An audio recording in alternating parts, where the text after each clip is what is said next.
I am an active reader and have been most of my life. I've had brief times of intermission where I've focused on other things, but books are a big part of my day, most every day. So this video is dedicated to people that would like to incorporate reading into their life or get back to bringing reading into their lives. And these are 5 tips that will hopefully help you get there. And my first tip for loving reading again or getting into reading is to chase your interests. Everybody knows what they should be reading, but what do you actually want to be reading? If you watch a lot of documentaries, pick up a story based off of that. Did you know that most documentaries have a book associated with it, or at least a ton do? Almost every doc I've watched, I then follow that up by saying, I bet one of those guys wrote a book. And they do, and then I read the book. I grew up rock climbing, it's one of my big interests, and we've watched several climbing docs, but the first one we watched, The Dawn Wall, as soon as we finished that doc, I looked up to see if Tommy, the guy who climbed the wall, did climb the mountain.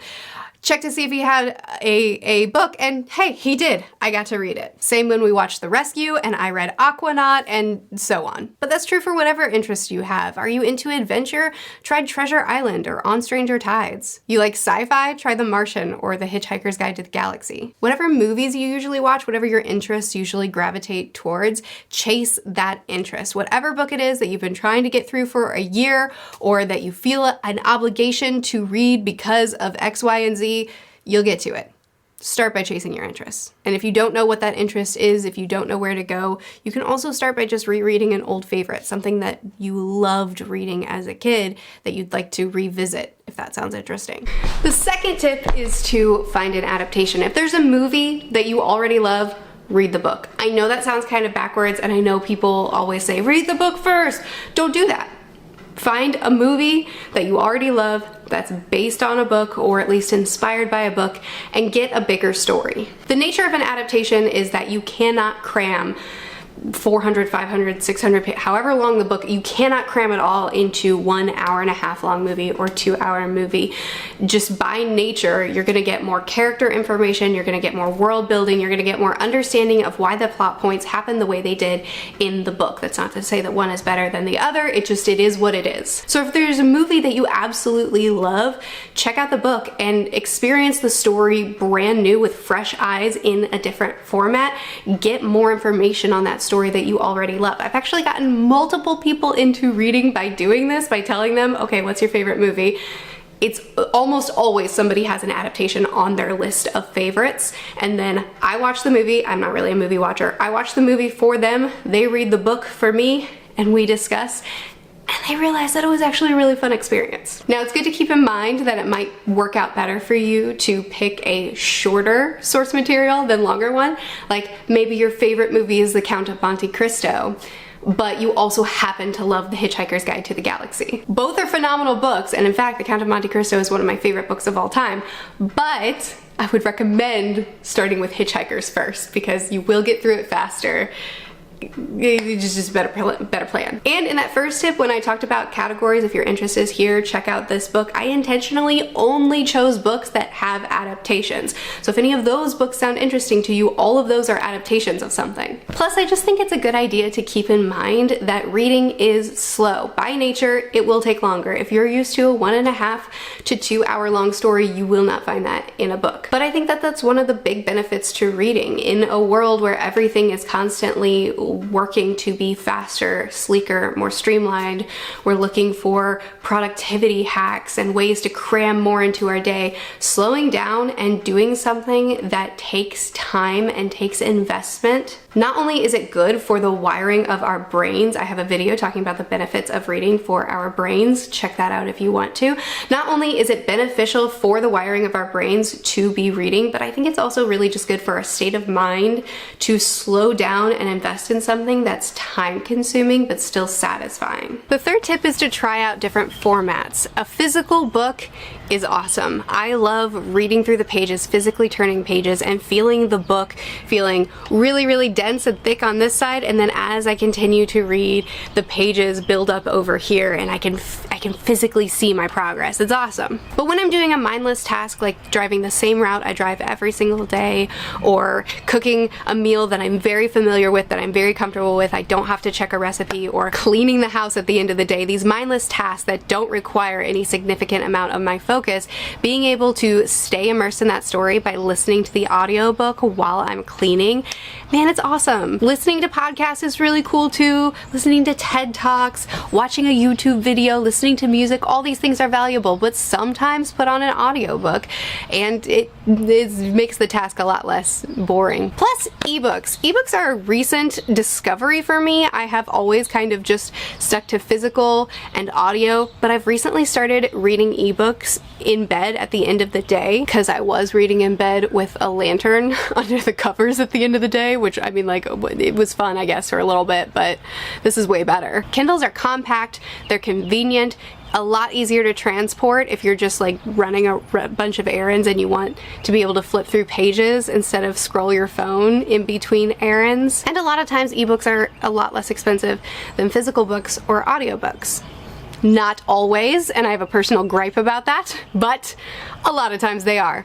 You could definitely find very inexpensive ones. But to piggyback off of that, try the library. If you have a hard time quitting on a book that you don't like because you've invested your money in this and it's difficult to just waste that money by quitting a book a few chapters in, the library is a wonderful resource, and there are library apps like Libby that I use all the time that allow me to digitally borrow library books as well. And if you don't have a library in your area, there's also a lot of public domain books. A lot of authors will post their first published books for free on their websites. There's also secondhand shops in certain areas, so looking for less expensive ways to consume books so that you can give yourself permission to quit a book that you're not liking is a great plan. Also, and to continue to add to this tip so that I can only have 5 tips but sneakily just pile on as many tips as I can.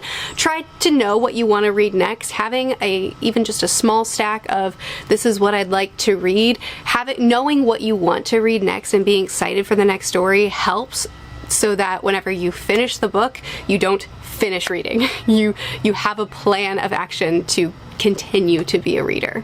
Next tip. Tip number 4 is to have a dedicated time and routine for your reading. It's easy for us to say that we don't have time for reading anymore, and that is partially valid. When we're kids and we maybe had more time for reading, it's because we had less responsibilities in life.